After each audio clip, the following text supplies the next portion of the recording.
Happy Saturday. আজকে চলে এসেছি আরো একটা নিউ ব্লগ নিয়ে। তো আজকে ছিল আমাদের এখানে ভোট, দেখো সকাল সকাল ভোট দিয়ে চলে এসেছি। তো এইবার সারাদিন আজ কি কি করব পুরো ভিডিওতে তোমাদের দেখাবো।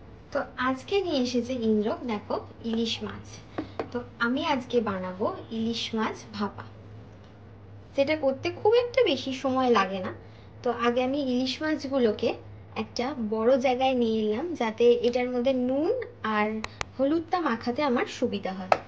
আর আমি একটু ইলিশ মাছটাকে ভেজেই করব, হালকা, একদমই হালকা ভাজবো। তো তোমরা দেখতেই পারবে, কারণ আমার বর হচ্ছে কাঁচা মাছটা খেতে পারে না, ওর গন্ধ করে। তো এই জন্য আমি মাছটাকে হালকা একদম ভেজে নিই, যাতে ওর অসুবিধা না হয়। তো আগে আমি এটার মধ্যে নুন আর হলুদটা মাখিয়ে নেব। তো দেখো ইলিশ মাছগুলো আমি এক জায়গায় নিয়ে নিয়েছি। এবার আমি এর মধ্যে দিয়ে দেব নুন, যতটা পরিমাণ মতন। এবার আমি এর মধ্যে অ্যাড করে দেব হলুদ। আমি ইলিশ মাছগুলোকে মাখিয়ে নেব একটা একটা করে, সুন্দর করে, যাতে কোনোটাই ভেঙে না যায়।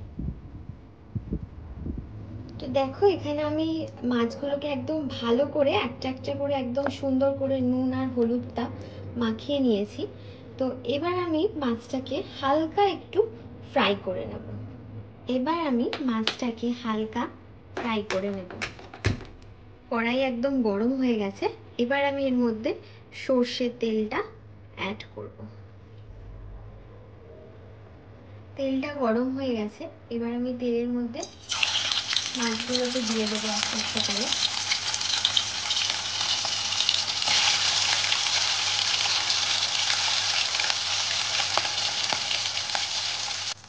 আচ্ছা, আমি তোমাদেরকে প্রথমেই বলেছিলাম যে আমি মাছটাকে কিন্তু একদম হালকা করে ফ্রাই করছি। তো দেখো একদম হালকা করেই আমি ফ্রাই করে নেবো। মাছটাকে উল্টে দিলাম। এবার ওই দিকটা হয়ে গেলেই আমি মাছটাকে তুলে নেব। আর খুব সাবধানে একদম উল্টে দিতে হবে, কারণ ইলিশ মাছ তো প্রচণ্ড নরম হয়, তো ভেঙে যাওয়ার চান্সটা খুব বেশি থাকে। এটি আমার ভাজা হয়ে গেছে। তো এবার আমি এটাকে একে একে তুলে নেব।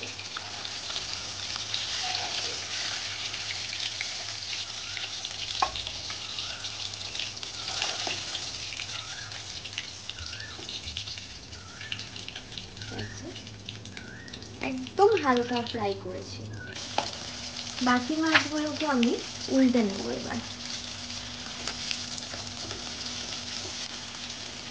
মাছগুলো ভাজা হয়ে গেছে একদম হালকা হালকা। তো আমি এগুলো তুলে নেব। ইলিশ মাছ ভাজলে গন্ধটা যা সুন্দর বেরোয়, মানে আমি তো প্রচন্ড ভালোবাসি। মানে এই মাছ ভাজার তেলটা দিয়ে গরম ভাত, আর সাথে হচ্ছে একটা কাঁচা লঙ্কা, ব্যাস। বাকি মাছগুলো আরো অ্যাড করবো।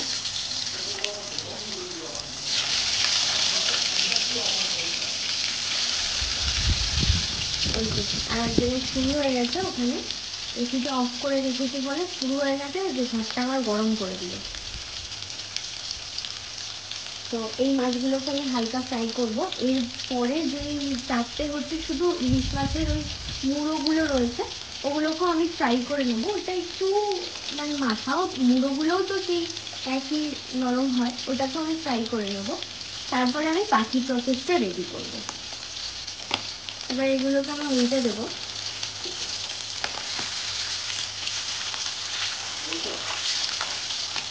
উল্টে দিলাম।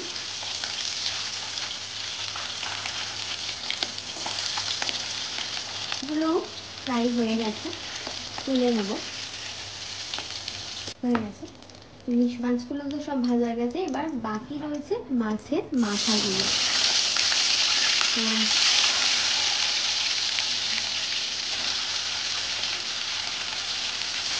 চার পিস ছিল, আমি একেবারে চারটেই দিয়ে দিয়েছি। মাছগুলো আমি নিয়ে নিয়েছি। এবার হচ্ছে সর্ষে আর যেটা হচ্ছে নারকেল বাটা, এটা আমি দিয়ে দেবো। মশলাটা অ্যাড করে দেবো এর মধ্যে। মশলার জল অ্যাড হয়ে গেছে। এবার বাকি মশলাগুলো এর মধ্যে অ্যাড করব। দেবো এর মধ্যে একটু হালকা পরিমাণে হলুদ, যেহেতু আমি মাছ ভাজার টাইমে হলুদ দিয়েছিলাম। তারপরে অ্যাড করব একটু লঙ্কার গুঁড়ো পরিমাণ মতো, করে দেবো স্বাদ মতো নুন, কারণ মাছ ভাজাটা আমি নুন দিয়েছিলাম, খুব একটা বেশি নুন দিলাম না। আর হচ্ছে এবার দেব হচ্ছে একটু ওপর থেকে সর্ষের তেল, সর্ষের তেল দিয়ে দিয়েছি। আর লাস্টে যেটা অ্যাড করব খুবই ইম্পর্টেন্ট, আর আমি খেতে ভীষণ ভালোবাসি, সেটা হচ্ছে কাঁচা লঙ্কা। বেশি নাড়ানো যাবে না, তো যে মশলাটা দিয়ে আমি রেডি করেছি এবার এটা আমি দিয়ে দেবো হচ্ছে টিফিন বক্সের মধ্যে।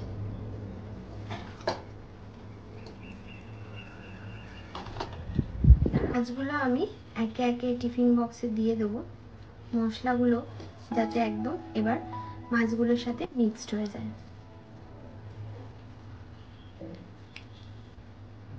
তো দেখো এখানে আমার মাছ কিন্তু ফুল রেডি। এবার এটাকে আমি টিফিন বক্সে তো নিয়েই নিয়েছি দেখলে, এবার এটাকে আমি ভাপানোর জন্য বসিয়ে দেবো আধা ঘন্টা। বসিয়ে দিলাম মাছটা ভাপানোর জন্য। দেখো আমি এবার এখানে বসিয়ে দিয়েছি মাছটা ভাপে, এটা এবার আধা ঘন্টা ভাপে ভাপে হবে, এটাকে আমি ঢাকা দিয়ে দিই। তো দেখো মাছ এখানে আমাদের রেডি হয়ে গেছে, এবার খোলা হচ্ছে, দেখা যাক। ও কালারটা দেখো অসাধারণ লাগছে, রেডি হয়ে গেছে। এবার হচ্ছে খাওয়ার সময়।